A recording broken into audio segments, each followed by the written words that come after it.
여러분 주님의 부활을 경험해 보셨습니까? 아주 중요한 질문이지요. 부활절을 맞이하면서 우리는 하나님 앞에 이 질문에 분명히 예스라고 대답할 수 있어야 될 줄 믿습니다. 다시 한번 질문 드리겠습니다. 주님의 부활을 경험하셨습니까? 경험하는 우리 삶이 되기를 주님의 이름으로 축복합니다. 하나님께서 우리 삶 가운데 부활절을 그냥 행사로 보내는 것이 아니라 부활을 직접 경험하고 삶에서 체험하며 살라라고 부활절을 주신 것입니다. 여러분, 오늘 말씀에 예수님의 제자들이 아직까지 부활하신 주님을 만나지 못했습니다. 십자가에서 그냥 죽으신 그 상태에 놓여 있는 것입니다.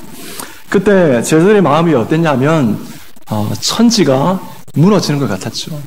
도저히 상상도 못했던 일들이 일어난 것입니다. 왜냐하면 제자들이 예수님과 함께했던 3년의 기간은 예수님의 실패의 모습이 아니라, 예수님의 쓰러짐의 모습이 아니라 예수님의 승리의 모습을 계속해서 3년 동안 보아왔습니다. 어떤 모습을 봤죠? 병자를 고치고 귀신을 내어쫓고 대제사장들과 예수님을 공격하는 그들의 입을 완전히 봉에 틀어 막으시는 그런 예수님을 경험했습니다. 심지어는 죽은 자까지 살리시는 그런 예수님을 경험했습니다. 그런데 예수님께서 예루살렘에 가시더니 그냥 십자가에서 허무하게 죽으신 것입니다. 이럴 때 제자의 모습이 어떤 마음이었겠습니까? 세상이 무너지는 것 같았겠죠. 그리고 목 잡는 양들과 같이 어디로 가야 될지, 무엇을 해야 될지 도저히 생각할 수 없는 그런 상태, 영적 공황의 상태에 빠지게 된 것입니다. 그럴 때 유대인들이 자기들을 어떻게 할까봐 예수님을 죽인 것처럼 예수님의 제자들도 어떻게 할 것 같아서 두려워 떨고 있었죠. 그래서 같이 한 곳에 모여 있었는데 문들을 다 닫았습니다. 제자들의 닫혀있는 마음을 표현하는 것이죠. 그리고 그들의 영적인 상태를 말하는 것이죠. 그런데 어떻습니까? 이런 제자들에게 우리 주님께서, 부활하신 주님께서 다 막고 있는, 다 막혀있는 그 상황 가운데 우리 주님께서 찾아오셨습니다. 그리고 그 제자들에게 말씀하셨죠. 너희에게 평강이 있을지어다. 그 다음에 예수님께서 무엇을 하셨습니까? 자신의 부활하신 모습을 보여주셨습니다. 네, 말씀을 같이 한번 읽어볼까요?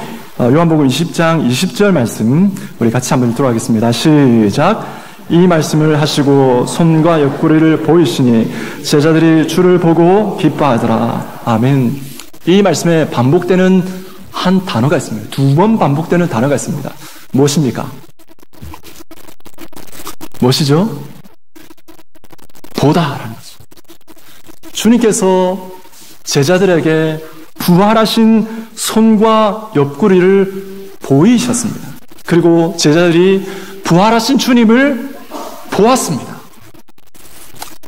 여러분, 제자들은 예수님의 그 부활하신 몸, 그리고 부활하신 그 상태를, 그 인격적이신 그 예수님을 만난 것입니다. 이것이 핵심이죠. 부활하신 주님을 만났는데요, 제자들에게만 그렇게 하신 것이 아닙니다. 여러분, 우리 성령님이 어떤 분이십니까? 우리 성령님은 우리들에게 예수님의 부활을 보여주시고 증언하시는 영이십니다. 내가 아버지께로부터 너에게 보낼 보혜사 곧 아버지께로부터 나오시는 진리의 성령이 오실 때에 그가 나를 증언하실 것이요. 그래서 성령님의 그 증언을 통해서 사도들이 가는 곳곳마다 무엇을 전했습니까? 동일하게 예수 그리스도의 죽으심과 부활을 증언했습니다. 그 결과로 이루어진 것이 무엇입니까? 그 결과로 온 성도들과 교회 가운데에 예수 그리스도를 구주로 믿는 모든 사람들에게 일어난 일이 무엇입니까? 로마서 6장 5절입니다. 우리 같이 읽겠습니다. 로마서 6장 5절 시작. 만일 우리가 그의 죽으심과 같은 모양으로 연합한 자가 되었으면 또한 그의 부활과 같은 모양으로 연합한 자도 되리라. 아멘. 여러분, 연합이 무엇입니까? 연합은 만남이 있어야 됩니다. 연합이라는 것은 인격적인 만남이 있어야 됩니다. 우리 옆에 계신 분들하고 악수 한번 해보실까요? 옆에 계신 분들하고 악수 한번 해보십시오. 예. 예, 악수 한번 해보십시오. 여러분, 악수하는 건, 이게 뭡니까? 접촉이죠. 이것이 어떤 의미를 가지고 있습니까? 우리가 서로 화평한 관계이다라는 관계를 의미하는 것입니다. 여러분, 이 연합이라는 것은 우리 주님과 계속해서 악수의 손을 잡고 있는 것입니다. 이 손을 놓지 않고 있는 것이 바로 연합이라는 것이죠. 여러분, 이것은 그냥 추상적인 의미를 말하는 것이 아닙니다. 바로 주님의 손을 내가 잡고 있다. 주님께서 십자가에서 죽으실 때에 내가 함께 그 십자가에서 죽었고, 주님께서 부활하실 때에 내가 그 바로 옆에서 함께 뭐 했다는 것입니까? 부활했다는 것이죠. 그래서 부활은 2000년 전의 사건이지만 오늘 이 시대에 살아가는 우리들에게도 역시 동일하게 현실적인 그러한 체험이 되어야 될 줄로 믿습니다. 우리 주님께서 제자들에게 이 말씀을 하시고 그들을 향하여서 말씀하셨습니다. 어떻게 말씀하셨습니까? 우리 22절 말씀을 같이 읽겠습니다. 22절입니다. 시작. 이 말씀을 하시고 그들을 향하사 숨을 내쉬며 이르시되 성령을 받으라. 아멘.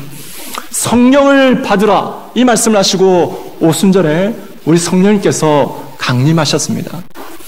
여러분, 오순절 성령 강림 사건은 단회적 사건입니다.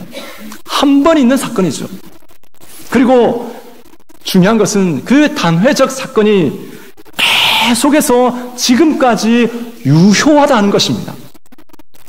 한 번 오신 성령님, 그 성령님은 우리를 떠나지 아니하십니다. 영원토록 함께 하십니다. 그리고 그 성령님은 매일매일 주님의 부활을 경험할 수 있도록 우리를 인도하여 주시는 그런 분이십니다.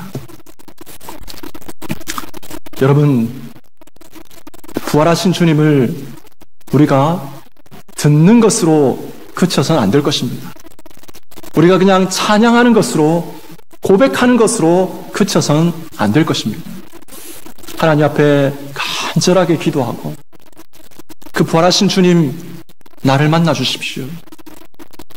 사방이 다 막혀있고 내가 어디로 가야 될지 모를 때, 그리고 내 신앙이 떨어져 있다라고 생각되었을 때, 그때뿐만 아니라 어떻습니까? 내가 성령 충만할 때 더욱더 주님의 부활을 제가 경험하길 원합니다.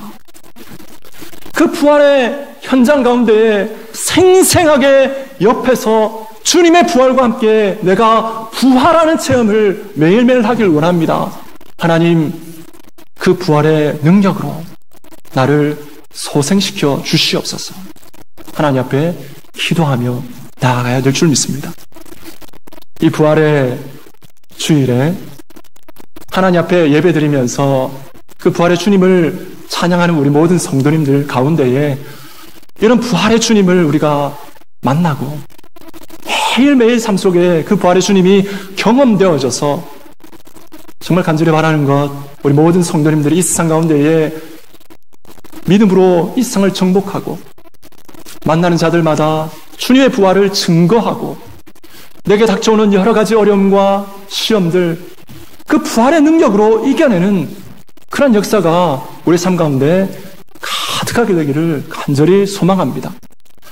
우리 모든 성도님들, 그 부활의 주님을 오늘도 만나는, 그래서 하나님을 찬양할 수밖에 없는 그런 우리 모든 성도님들 되시기를 주님의 이름으로 축복합니다.